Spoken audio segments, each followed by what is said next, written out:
Mais de 11 mil cientistas de 153 países advertem que o aquecimento global virou uma emergência capaz de provocar um sofrimento humano inimaginável, um dia depois que o presidente Donald Trump formalizou o pedido de retirada dos Estados Unidos do Acordo de Paris sobre mudança do clima. Ao analisar dados de 40 anos, os cientistas acusaram os governos de fracassarem ao enfrentar a crise do clima ou ao não enfrentar a crise do clima, deixando que a situação se transformasse em emergência, mas observam o surgimento de um forte movimento cidadão da sociedade civil, com manifestações públicas, greves de estudantes secundaristas, passeatas e ações judiciais. Os dados coletados indicam que o mês passado, outubro de 2019, foi o mais quente da história. E os pesquisadores entendem que simplesmente medir a temperatura da superfície da Terra não basta para avaliar os riscos do agravamento do efeito estufa. Para examinar os sinais vitais da mudança do clima, é importante, dizem os cientistas, observar o crescimento das populações humanas e de animais, o desflorestamento, o consumo de combustíveis fósseis, como gás, carvão e petróleo, e o consumo de carne por pessoa. É o efeito estufa que permite a vida na Terra. A atmosfera do planeta retém parte do calor enviado pelo Sol, deixando a temperatura média do planeta em torno de 16 graus centígrados. Sem o efeito estufa, a temperatura média da Terra seria de menos 16 graus centígrados, o que poderia prejudicar o desenvolvimento que a vida atingiu no planeta. O problema é que o gás carbônico retém mais calor do que o oxigênio e o nitrogênio, os principais gases da atmosfera da Terra. A queima de combustíveis fósseis, desde o início da Revolução Industrial na Inglaterra, na segunda metade do século XVIII, aumentou a concentração de gases carbônicos na atmosfera. Em 1896, o químico sueco Svante Arrhenius, ganhador do Prêmio Nobel de Química por seus estudos sobre ácidos e bases, previu que a maior capacidade calorífica do gás carbônico levaria ao aquecimento do planeta. O Acordo Quadro sobre Mudança do Clima foi assinado em 1992 durante a Conferência das Nações Unidas sobre Meio Ambiente e Desenvolvimento, a Rio 92. Em 1997, o Protocolo de Quioto impôs limites, mas só aos países desenvolvidos. Os Estados Unidos, na época o maior poluidor mundial, nunca ratificaram o Protocolo de Quioto. Em 2015, o Acordo de Paris foi o primeiro a incluir todos os países membros das Nações Unidas, menos Nicarágua e Síria, na luta contra a mudança do clima.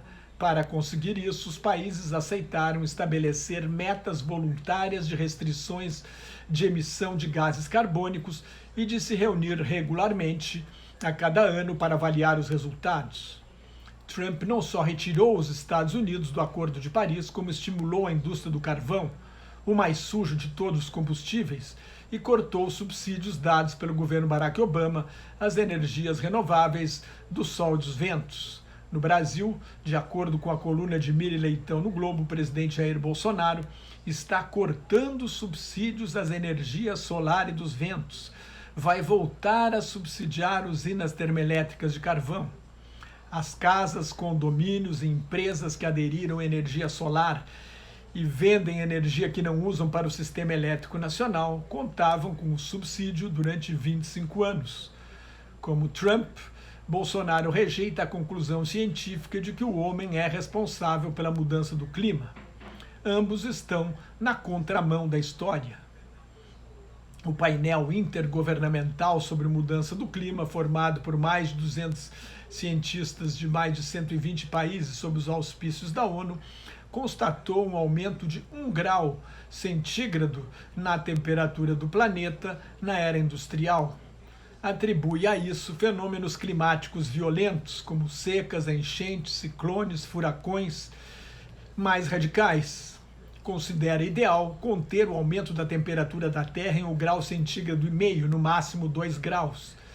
Mas mesmo que todos os países cumpram as metas do Acordo de Paris e não estão cumprindo, a temperatura da Terra subiria a 3 graus.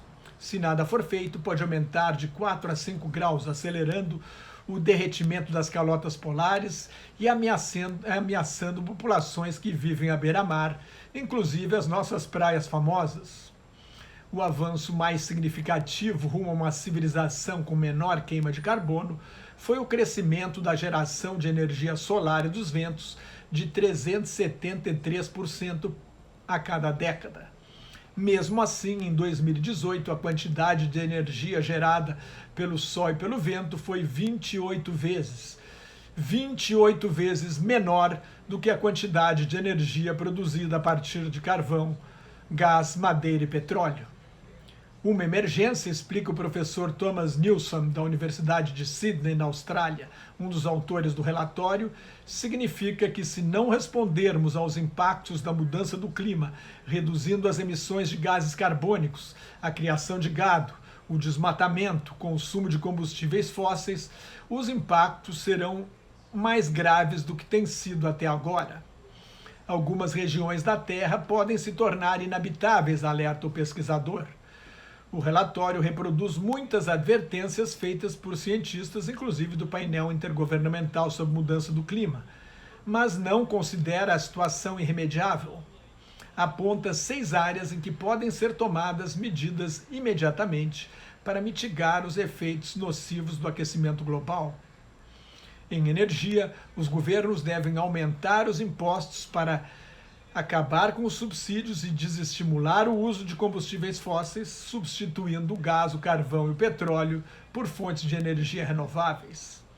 Outros gases poluentes, como o metano e os clorofluorcarbonetos, também devem ser evitados. É preciso acabar com o desmatamento e restaurar florestas e manguezais que ajudam a absorver o gás carbônico. Na alimentação, sei que muita gente não vai gostar, mas é preciso consumir mais vegetais e menos produtos de origem animal. Reduzir o desperdício de comida é fundamental. Somos hoje 7 bilhões e quase 742 milhões de seres humanos. Esta população aumenta em 200 mil pessoas por dia. Precisa parar de crescer. A economia precisa sair da dependência dos combustíveis fósseis e parar de focar no crescimento econômico, no aumento do produto interno bruto e tentar melhorar a qualidade de vida com o desenvolvimento sustentável. De acordo com o relatório Brundtland de 1987, desenvolvimento sustentável é aquele que não compromete o bem-estar das gerações futuras, nossos filhos, nossos netos e os descendentes deles. Mais notas e comentários sobre política internacional no meu blog Globalização em Crise, que está em nelsonfrancojobim.blogspot.com, no meu Twitter e no Facebook. Muito obrigado.